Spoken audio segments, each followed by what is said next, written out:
Hello everyone, this is Ryan Adams and Peter Soul from Zelda448.com. Hi. Continuing our speedrun guide, this is segment 2, starting in the Great Deku Tree.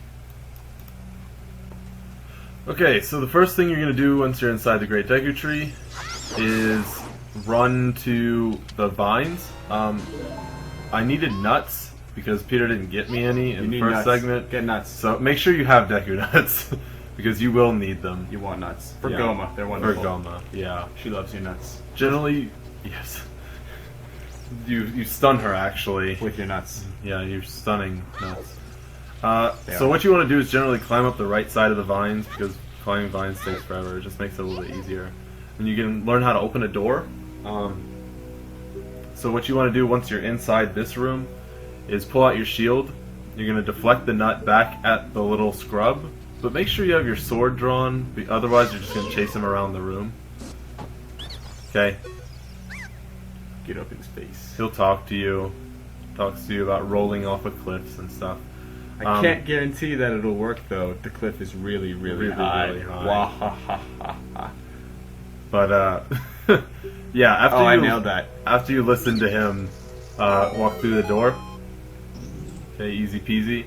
You're gonna jump across the stone. It might not be easy. This is only the second door they've opened.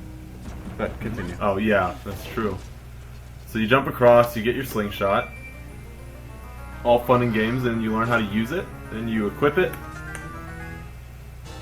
Okay, and the trick here is you want to Z-target on the ladder across the room. Okay, pull out your slingshot, notch a seed, and then shoot the seed right before you jump off the edge of the little cliff. So while you have a seed pulled back, start running towards the edge. Yep. And obviously equip everything, because you're going to need it all.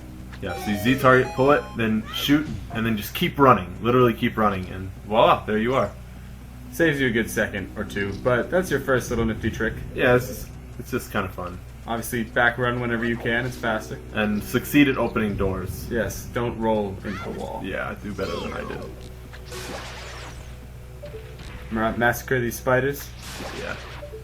with fire. Okay, preferably.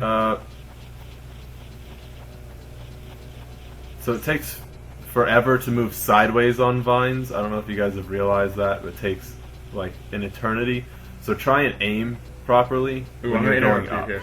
Okay, so if you notice there, the way the camera shifted, you could see like the bridge beneath you, and then suddenly it disappeared. As soon as it disappears, that means you can let go. So that's just a nice little quick thing to know. Yeah.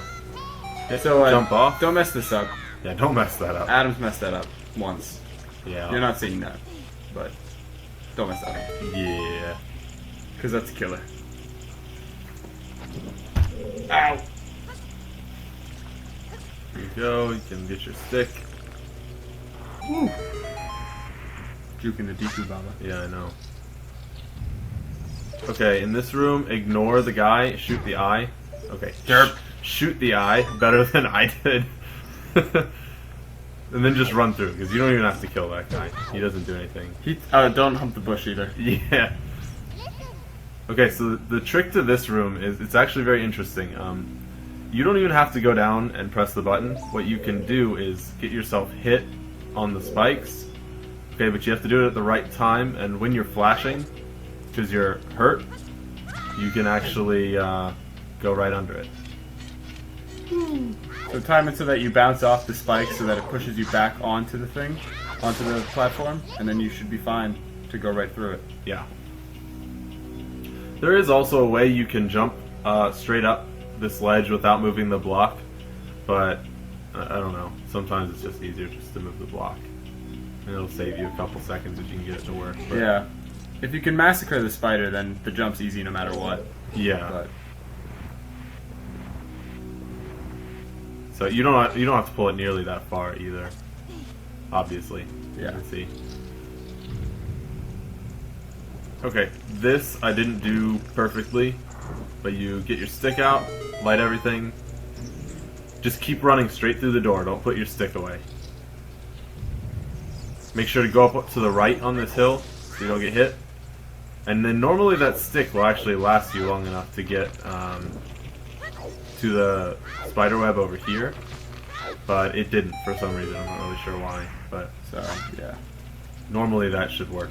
But Make sure you're saving your sticks. You need to have one for Goma. yep, at least one. Alright, here there's also a way you can do this without pushing the block, or without jumping down and going to that other torch. Across the way. Yeah. Like, you can use that torch off to your left to get the fire you need, but if you mess it up and you land in the water, you basically have to do the whole dungeon again. So, I never mastered that, or nor did Adams, so we skipped that. It's worth the 5 seconds you spend. Right. If you really want to learn that trick, there are plenty of videos online where you can find the actual speedrun videos, world records. So anyway, so let's teach the power crouch stab. Okay. So you know the 2, 3, 1, and then the power crouch stab. What happens is when you do a Z targeted jumping slash.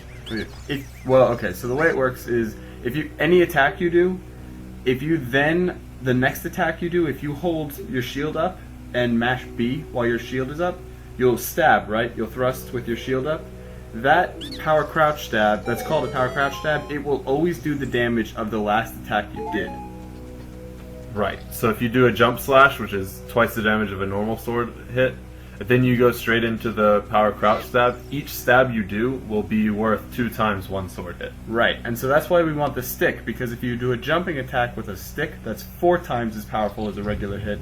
So you can kill Goma in about 5 seconds. Yeah, So, which I didn't. right, we messed up. But the goal with Goma here is she's going to drop down. You want to drop a flashbang in her face, and by flashbang I mean Deku Nut. Yeah. And then immediately pull out your Deku stick, do a jumping slash, and then un-Z target her, hold R to pull out your shield, and just mash B like a madman. So Adam's got the stick, but There was a power crouch stab. Had I hit it probably one more time, I probably would have gotten it. But, yeah. I didn't throw the Deku Nut quite fast enough, so you just have to be real quick, and you can only throw one, otherwise you'll end up wasting all the time you have. So here, power crouch. That's stab. a power crouch stab. Yeah. Make So- sure you un-Z target before you try to start stabbing and things. Right, because then you just don't do it. Yeah, you end up doing multiple jump slashes, which takes forever. Yeah. So, obviously with Goma, if you get that whole Deku stick power crouch stab thing done the first time, she won't even survive long enough to climb back to the ceiling, and Right. the boss takes 10 seconds. But you know the trick, that's how you do it. Okay. And you're done with the Deku Tree. Yep. So, I think this took us about 7 minutes or so. 7.5 minutes. So that's a good time to aim for. Right around that for the Deku Tree. And so this is a really long cutscene. And I don't really think this needs any explanation or anything. So, yep. So we're gonna run away from here. To the castle. Yes! In the next segment. Okay. And so in segment 2. Congratulations, you have your first spiritual stone. Yep. Cool. Alright, see you next time.